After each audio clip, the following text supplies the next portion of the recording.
Welcome to the Badass Direct Sales Mastery Podcast with your direct sales dom, Jenny Bellinger. Badass Direct Sales Mastery is a podcast for rock star direct sales moms who are determined to make their business kick ass. Jenny will share her knowledge of effective sales and recruiting techniques, tips to get what you want from your business, and will interview direct sales professionals and leaders from various companies. The interviews will give insight to how these rock stars got to where they are and where they plan to grow in the future.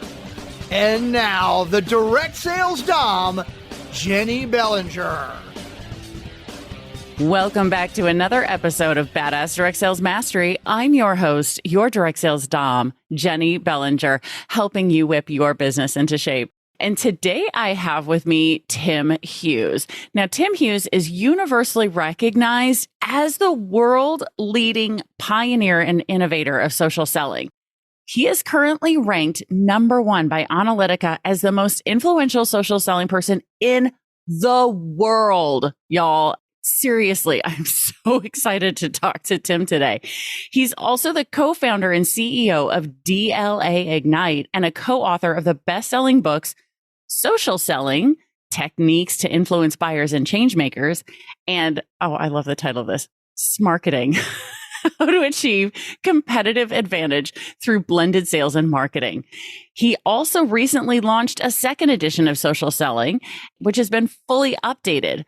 All three books are published by Kogan Page. Tim, welcome to the show. Jenny, thank you so much for having me on. I'm really excited to talk to you. Oh, I cannot wait to hear this. So how did you become the number one social selling leader in the world? Yeah. In the world. I've been in sales for like 25 years. You know, I'm a salesperson. And I was probably in my 40s, which for some people makes me sound like I'm 1,000 years old. But I decided that I didn't want to sell accounting systems anymore and I needed to do something else. And I got into this thing of social media, which at the time was in its infancy. And I suddenly realized that there was this thing called social selling. I thought, right, I'm going to own it. And that's what I decided to do. Ah, okay. So you decided to do it.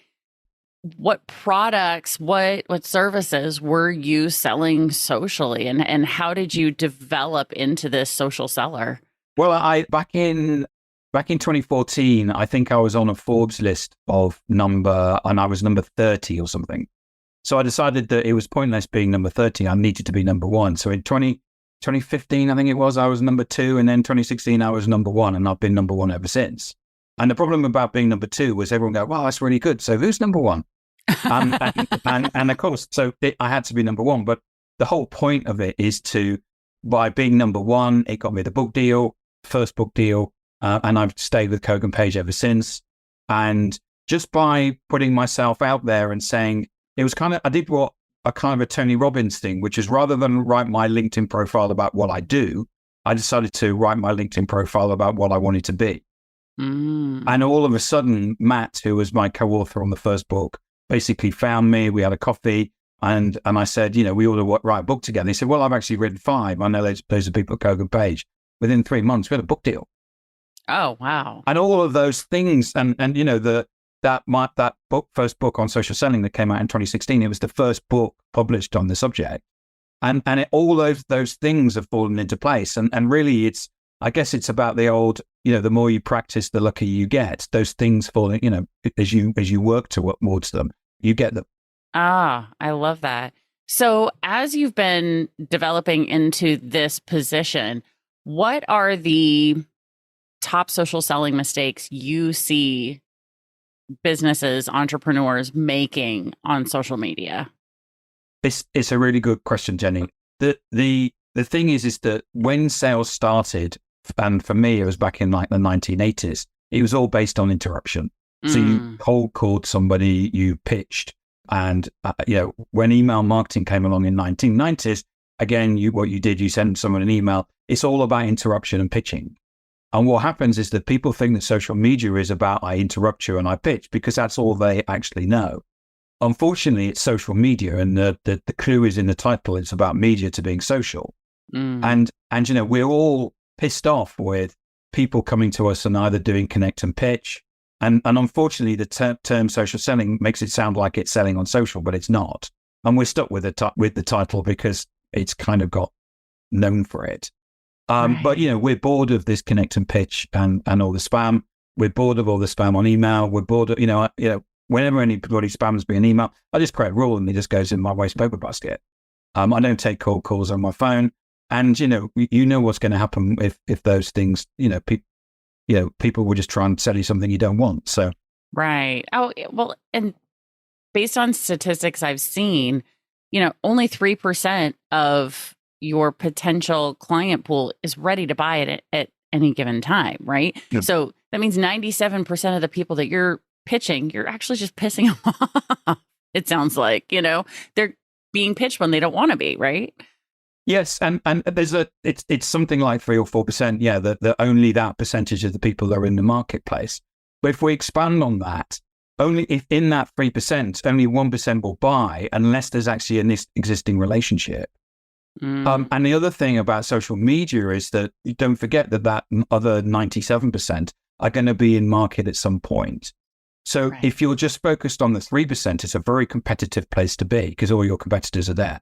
Therefore, probably, the only thing that you have to as a unique is your price. So you're being driven down on price. Social enables you to do the cold outreach, and I can talk you through some of the figures that we're getting on that. But it also allows you to start building the relationships with the other 97%. And of course, with cold calling, I mean, how often can you ring someone a day and ask them to buy? Right. We can't, it's, whereas I post something on social media every day and I'm going, hello, here I am. Hello, here I am next day. Yeah. Hello, here I am. And the thing is, if you're not posting, you're invisible. But you're able to post something. Here's an interesting article. Here's a piece of insight. Here's a report. Here's some, and then what happens is that people go, social selling. Yeah, there's some Tim Hughes. He's got no hair and he's 1,000 years old. He was on some podcast or something. We'll give him a call. Okay. Right, exactly. And I mean, I've even seen this with my own business, with the coaching business, because I've been around, I've stuck around, I'm posting regularly, I'm sharing, client wins all the time. And then eventually someone goes, well, I want that win. I want to do that. Right.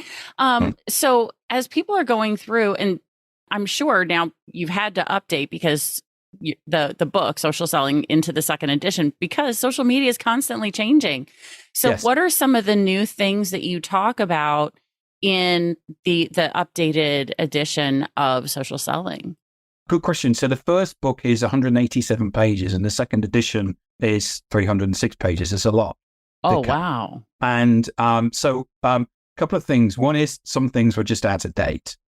But other things was that we set our company up, DLA Ignite, in 2016. So we've been working with clients, just like you were saying then, you work with clients, you get a win. You've got so there's an opportunity to say this happened and this happened. And also I went out to people practitioners who are doing it or at the moment, because often people seem to think that this is some sort of future state. Whereas what I wanted to do was actually say, look, no, actually people have been doing this for years. And the fact that you're not doing it, you're missing out. So I got Mark Schaefer to do the forward. I've got contributions from clients of ours, which is a drones company called Cyberhawk, Telstra, RingCentral, Namos, which is an Oracle consulting company here in the UK. I got Daniel Guzman, Anita Vasali, a headhunter friend of mine, all giving their different views on what they're doing right now. And that also explained in the book out. So that's something that I wanted to do in terms of getting other people to talk with their own voice rather than just Tim Hughes and this is the way it is. I've got Chris Fleming, the CEO from Cyberhawk, say, well, this is how we implemented it and this is the benefit that we're getting from it. Right. Absolutely. So what are some of the changes that you've seen happen, or what is the most influential change? Let's go with that one. The most influential change you've seen in social selling that has happened between the first and second edition? I think take Cyberhawk, for example, is a great example where Chris Fleming, the CEO there, I mean, he's actually got the whole of the C-suite online. This is where, most organizations say, what everybody, yes, everybody, the CEO, the CIO, the CFO, And I stand at conferences and I talk about this and say, well, this is modern business. This is, we're working in a digital world. There's 70% of the world's population active on social media.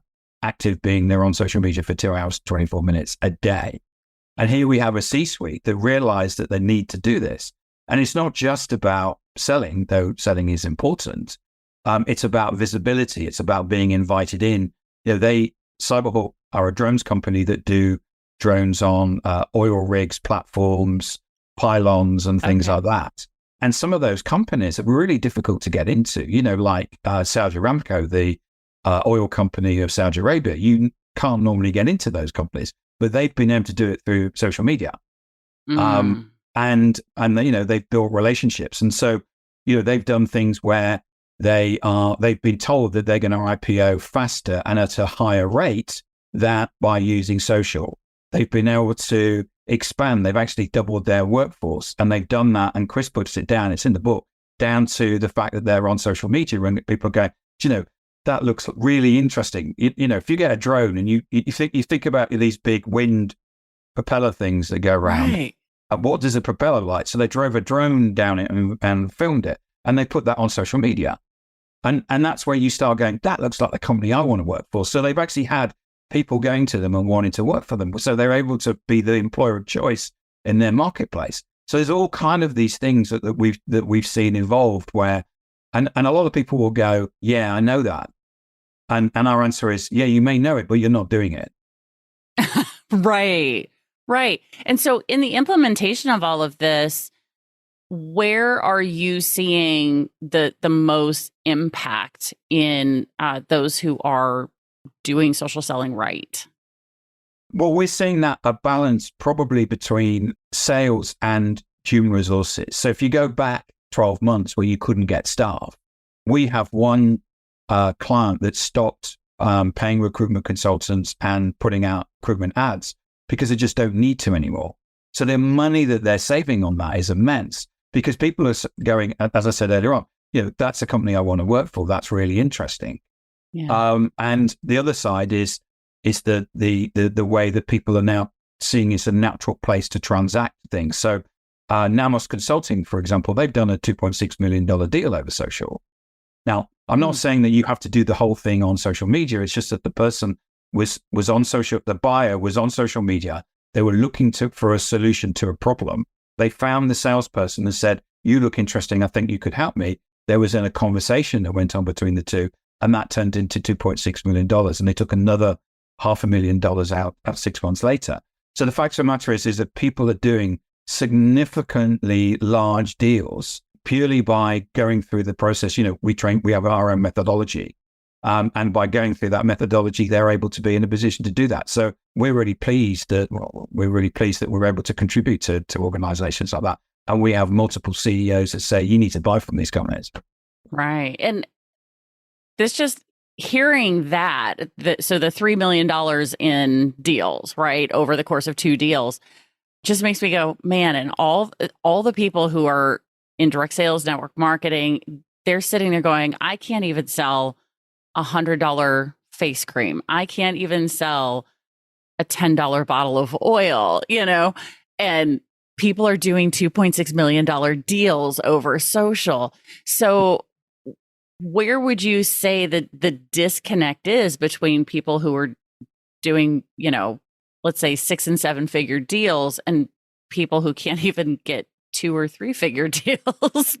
Well, I think some of it is down to, we've built a methodology, which we've been now running for the last 7 years. I mean, even though the first time that we ran it, which was at Thomson Reuters, someone got a $1.2 million deal at Microsoft. And that was when it was like our first session that we ran. And part of it is understanding buyer behavior and the psychology. Part of it is understanding and a realization that we're pissed off with certain things, like the deluge of rubbish that people send. Everybody goes to market and says the same thing, which is buy my product because we're great. And the only differentiator that people have nowadays is your people, because the buyer, even though they've actually done their research. Now, you may say, right, I sell CRM systems. we've got a differential against all the other CRM systems. Yeah, but that differential is so small, the buyer can't see that. But you like Dave, the salesman. You don't like Caroline from the other company. And ultimately, it's down to people by people. We have a definition for social selling, just so for people to understand, because sometimes the people think it's to do with spamming people or stuff like that. So for us, social selling, we're going to read it off the wall, which is why I'm not going to look at the camera. That's okay. Using your presence and behavior on social media to build influence, make connections, grow relationships and trust, which lead to conversations and commercial interaction. One of the things that we're doing is that we're creating the ability for people to use social media to have conversations. When people get away from the fact that social media is an ability for me to try and pitch at you, which pisses people off, and actually see it as a mechanism to have a conversation. Now, what you sell and what I sell requires us to have a conversation. So wouldn't it be great if we could have conversations at scale? Right.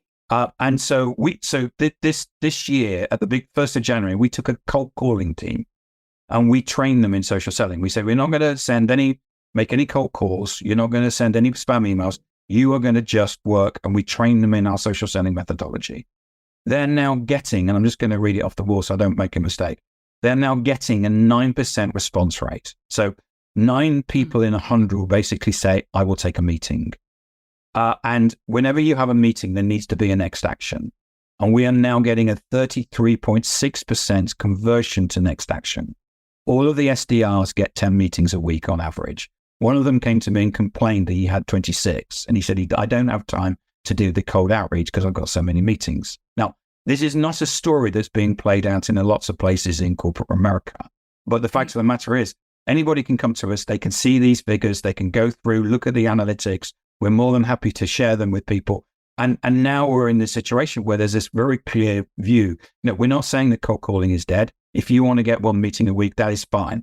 But you need to understand that, and you need to tell the leadership team that that's a decision you've made over getting 10 meetings a week per SDR. Right. Oh my gosh. Okay. So the people who are listening to my show are direct sales, network marketing, and MLM moms generally. Sometimes we have some dads who are listening. What would you say, or what would you recommend be a takeaway about what they can go put into action on social media starting right now? Okay, so there's 3 things that you need to do. The first thing you need is to have a buyer-centric profile. Remember, this isn't about you. This is about your buyer. I know that you've done all these amazing things, but actually it's about your buyer. And this thing about people by people actually is very, very true. Chris Fleming on his LinkedIn profile talks about the fact that he was expelled from school. And he's a CEO of a company, and he explains that being expelled from school, and actually because he was smoking and throwing things at teachers, actually enables him to be a better CEO. And, so this is about your story. This is about who you are. So when I come to your LinkedIn profile, what I'm looking for is something that's going to make me curious. There's 950 million people on LinkedIn. Your LinkedIn profile is your shop window. What are you going to get? What's going to make those 950 million people stop and go, that's interesting. That's a person that I think that can help me. That's you're an expert in what you do. In all of the people, it doesn't matter what size of organization, they are experts in what they do. So this is about getting that buyer-centric profile. Throw away the stuff about what your objectives are. We're not interested in your company or products yet. Right. We're interested in getting that. The top of the funnel is about understanding you and who you are. There was some research recently that we did some research recently that shows that human posts, for example, get double the amount of interaction.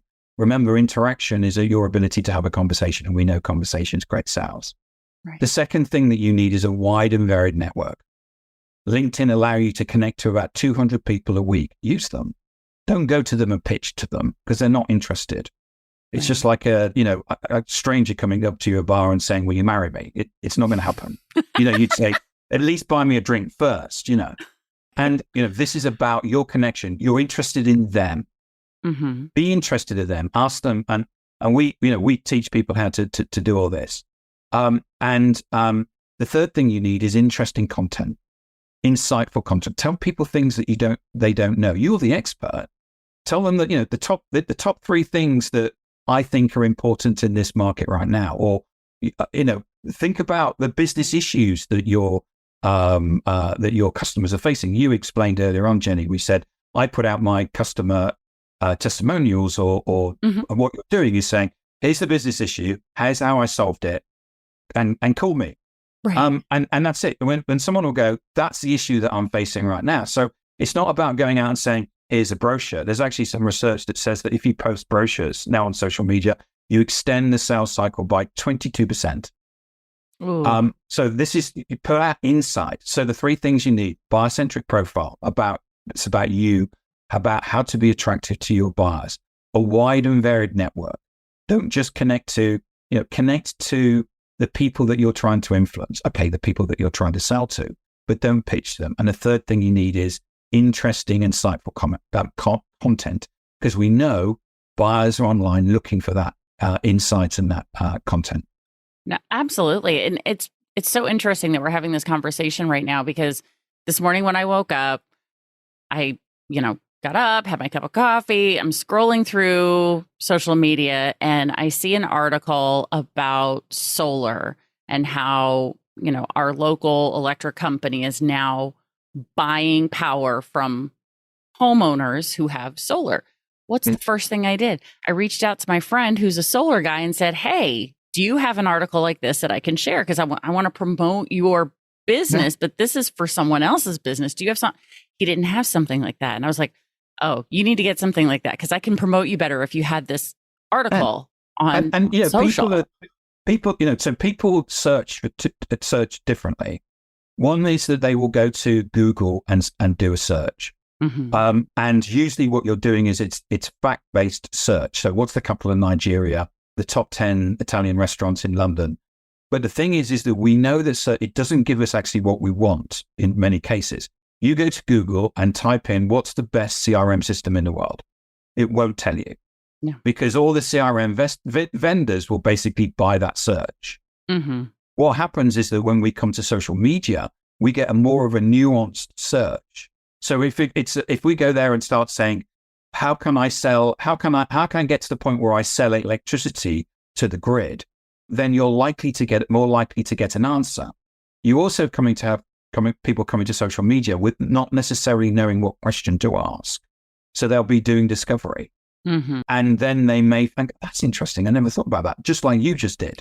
Right. Oh, wow, I never thought you. Oh yeah, why can't we sell? My parents used to sell their electricity to the grid, and so this can happen. But yes, right. you need to have. See, if you don't have the content, you're invisible. Right. Exactly. And that right there, light bulb moment for me is, it's just got me thinking, okay, what other content am I putting out there? What else could I be putting out there to attract in the right people? And again, also help my referral partners be able to refer me. Because if I have content that they can share, a lot of my conversation starters is not necessarily something that they're going to share because it's just a conversation starter. But getting some information out there about direct sales or about, recruiting or something, already it's got me thinking. And that's one of those things is about understanding the keywords where people are going to find you. I was doing a brainstorm with one of our clients this morning. It's the part of our third module where you actually get them because you say, what do you want to be famous for? And they say cybersecurity. Okay, I said, okay, let's go to Google and put in cybersecurity. How many people have, you can't buy that search. So you need to be thinking about, and what is it that people are actually searching for? We had a phone call one day from a partner company of ours said, we've got somebody who wants to buy your services, but they couldn't find you on LinkedIn. What were they searching for? And they said they were searching for programmatic social selling. And we said, well, we do programmatic social selling. They said, yeah, but they can't find you. And when you go to, when we went to Google, no, you couldn't find us. So what we did is that we put out content that started saying, if you're interested in programmatic social selling, then, and to actually get the SEO. So you need to be thinking about, when you're creating the content, the keywords and the key phrases that people are going to be searching for. So at that point, I mean, you don't need to try and scam Google by by using SEO services. If you're writing content and you're writing good content, right, Google knows that and will put you on page one. Within a week, we got into page one about programmatic social selling. I don't know what it's like now. I haven't tried, but at that time we decided to do that and got onto page one. See, and I think that's really important, because a lot of the people who are listening don't necessarily have their own website, and they can't create their own content on the site that they have access to. So, social media and putting that content out there, now that is searchable by Google. And so LinkedIn is loved by Google because it's full of content. If you think about what Google is about presenting the piece of content that matches the search. LinkedIn is a trusted place because very few people, but I don't think I've ever seen a spam article. People are there, they're authentic, and they're putting stuff up. So it's a great platform for putting up their own content, which is then indexed by Google. And because it's a trusted place, Google, you're more likely to get on page one of Google, actually, probably from being on LinkedIn, than paying lots of money to have a website and trying to be a trusted position on the web. That is so good to know, because the idea of trying to get on Google's first page can seem quite daunting to somebody who's brand spanking new to business. So we stopped blogging we used to do a blog on our website, and we stopped doing it. We put all of our content on social media. We stopped doing it on the web because it's just too time consuming and costly, trying to turn your website into a trusted. And the thing about Google is, if for some reason or other they take it away, you don't know. Whereas if you're on LinkedIn, it is already a trusted site as far as they're concerned. And, I put all of my stuff out as articles on LinkedIn. So therefore I know it's there forever. And it's being indexed by Google, because at the end of the day, I want that.